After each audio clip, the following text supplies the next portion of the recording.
Can you imagine being in the middle of a mental health crisis? Feeling like the people who love you the most don't care about you. And then the people you turn to for help never call you back. That was a part of chapter 4. But that's the reality of therapy in the US right now. There's actually many chapters throughout this story that will touch on therapy. Finding a therapist is hard. Finding a therapist who can actually help you and the things you need help with is even harder. And that's what I want to talk to you about today on this episode, about the realities about how hard it is to find a good therapist in the US. Welcome to the He Blamed It On Me podcast. I am your host, Jamie. The He Blamed It On Me podcast is my unfiltered story about living inside, leaving, and recovering from a relationship that went from amazing to emotionally abusive in a single conversation. Part story, part survival guide. This podcast is for survivors, those still living in it, and anyone who wants to understand emotional abuse. Let's talk about the realities of why it's so hard to find a therapist in the US. All the data that I shared today was collected through research, and the links to that research will be provided to you in the show notes. To kick us off, I want to talk about, just in general, people not getting care. It is said that in 2024, only 52% of people with mental illness received care. That meant 48% of people with mental illnesses did not receive any care. It is also said that only 26.4% of mental health care needs were actually met in the US in 2024. And let's not overlook the fact that therapy is not just for people with mental illnesses. Therapy can also be great and ideal for people that are seeking personal growth, stress management, or support in navigating life changes. So what we're looking at here is there's an issue of people not seeking care when they're having mental illness that really should be treated with care, but also there's people not getting care in the therapy that they need when it could really be beneficial for things that they're navigating in life, even though they don't have a diagnosed mental illness. But people are not always seeking care, or not always getting care might be the better way to phrase that. And why is that? They might want care, but they're not getting it. And that falls into a few things. So some of the reasons that we're going to explore about why people are not getting treatment is the difficulty finding available providers, insurance barriers, and the cost. So first, I want to break down the point about it being difficult to find available providers, because this is something my ex experienced, and also I personally experienced this as well multiple times when I tried to find a therapist for myself. As of December 2025, it says that 40% of the US population live in areas where there's a mental health professional shortage. 40% of people in the US live in an area where there are not enough mental health professionals to serve the need of that area. It is said that by 2038, the US will be about 100,000 short on counselors, which will make even this gap of people not having enough support in their area even bigger. But the issue doesn't stop there, because just because there's people in your area that can provide care doesn't mean getting care is easy. One of the ways that makes it difficult for people to find care and get care, even when there is available care, is just the knowing what care exists. You have to turn to Google, which some practices are not going to show up on the top pages of Google. You maybe turn to your insurance, but then you're only seeing the providers that your insurance accepts. There are a lot of barriers to really understanding the networks and providers that are out there if you don't know exactly what to look for. There is also the reality that in most cases, or in a lot of cases, providers, even if they're part of a bigger practice, are individualized within those practices. So they're independent contractors operating under a practice's name versus all really part of that, which means sometimes they're responsible for their own marketing, their own bringing in clients, their own scheduling, which then makes it so even if you find someone that you can call, who's answering the phone? You have a provider that's busy seeing clients, but now they also have to answer the phone and reach out to and connect with new people that are trying to get into the practice, which sometimes they don't have time to do because they're busy with current clients, which means that sometimes there's this disconnect even when there's people in your area. But it goes deeper than that because, as we heard, one of the barriers is insurance.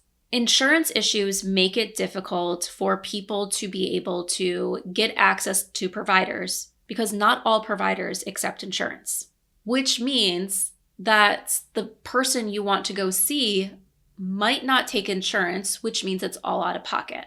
The people who are in network might be full because of the fact that they are the few people who actually take your type of insurance. And then the population that might need the most help might be most reliant on using their insurance.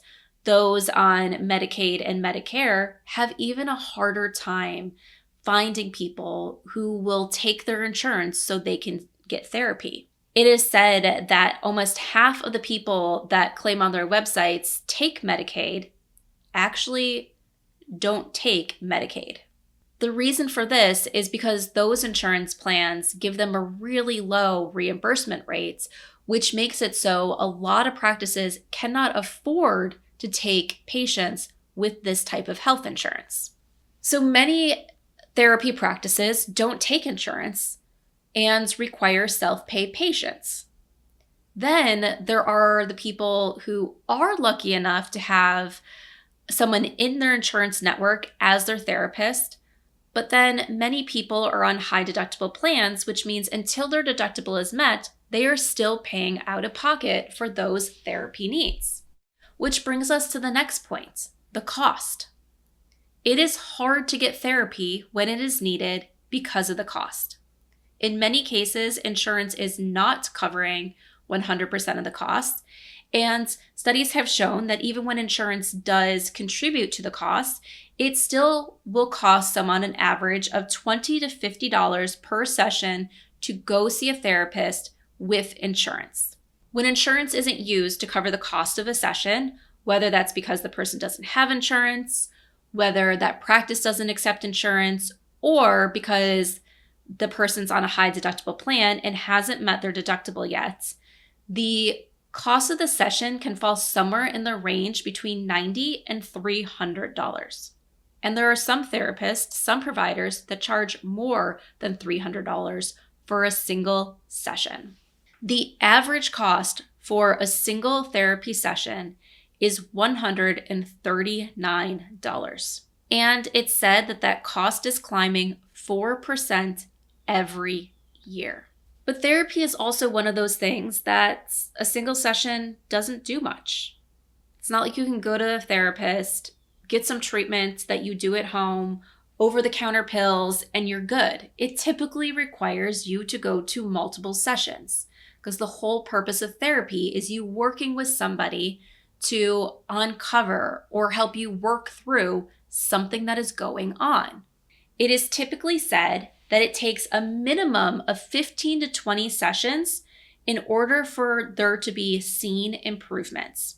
And most people see the most meaningful results when they have somewhere between 20 and 30 sessions. With the average cost being $139 per session, at 20 to 30 sessions, that is a rough cost of $2,800 to $4,200 out of pocket to get therapy. For many people in America, they don't have this type of extra cash sitting in their pocket. The cost is a significant barrier to most people trying to find therapists. This is even more true for a lot of the people that I talk with who are leaving abusive relationships.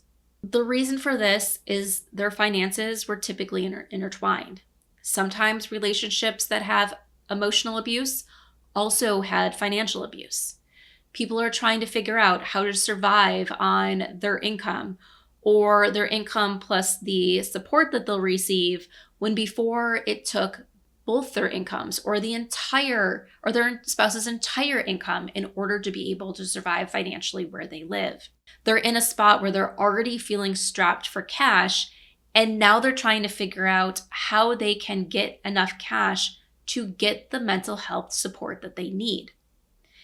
In cases before they leave that relationship, it is how do they justify the cost when their partner might not see the value of seeking support. So that significant price tag can price people out of being able to get the support that they truly need, which makes getting support when you need it hard to do. But let's say you find a therapist. Let's say your insurance covers it, or you have no problem paying the cost of that session because you either have the money or you're going to find out a way to get the money because you know that support is worth it.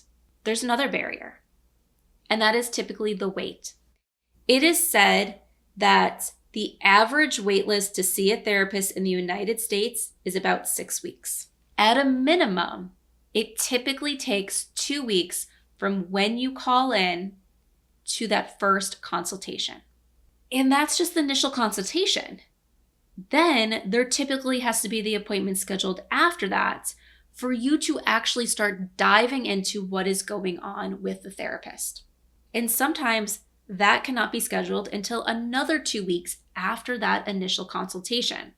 But when you're in the middle of a crisis, or when your loved one is in the middle of a crisis, waiting 2 weeks seems like eternity. How can you wait that long to get them the help they need? How can you wait that long for you to potentially feel some relief because they're getting help? It seems like an eternity to wait that long. I too struggled to find a therapist, and not just once. I struggled multiple times finding a therapist because not every therapist I worked with was right for me. And I will admit that at some points in my journey, I was just desperate to find someone that I wasn't even caring if they were right for me or really focused in the right areas, because I just needed to talk to somebody. It shouldn't be that hard, but it is. So what's my advice to you? I just gave you all these stats that make it feel possibly impossible to find a therapist, that are possibly making it feel like you're not going to find the help that you need. So what is my advice? So first, know that you're not alone. You're not the only person who feels like it's a defeating task to find a therapist. Keep going. You will find somebody. How I found the therapist I now work with is through my network. When I was really struggling to get anybody to even call me back when I followed their process to request an appointment, I reached out to my business network and found someone that I worked with for a little bit. At the end of the day, they weren't the right person for me to work with, but at least I started to get some sort of support and help that then allowed me to become more clear on what I needed as I found the therapist I work with now. Now, of course, there were some other therapists in the middle there, but each one helped me get a little bit closer to when I then heard someone talk about their therapist one morning, and I was brave enough to say, hey, I need a therapist that helps in XYZ. Can you connect me? When you do find that therapist, if the wait is long, know that there can be other support that you get while you wait for that therapy appointment.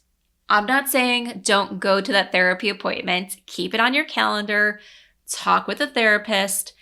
Find out what you need from them. That is super important. But I can understand that sometimes it can feel horrible to wait that long and you need support now. So my advice for you is, one, if it's an emergency, if you or your loved one or your friend is in a crisis, reach out to emergency services.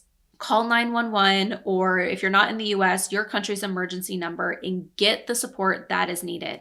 That is super important. If it's emergency, do not wait, get help.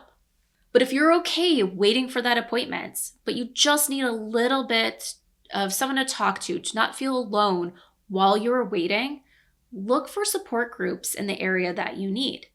There are so many support groups out there that can help you. While they're not a replacement for therapy, sometimes they can be this great addition to help you see things from other people's perspectives or help you build that community that you need that is going to support you as you go through your therapeutic journey. If you're considering divorce, in the middle of divorce, or recovering from a divorce, and you want a support group around one of those areas, head on over to KaylIanCollective.com, Kaylian being KAYLLIAN,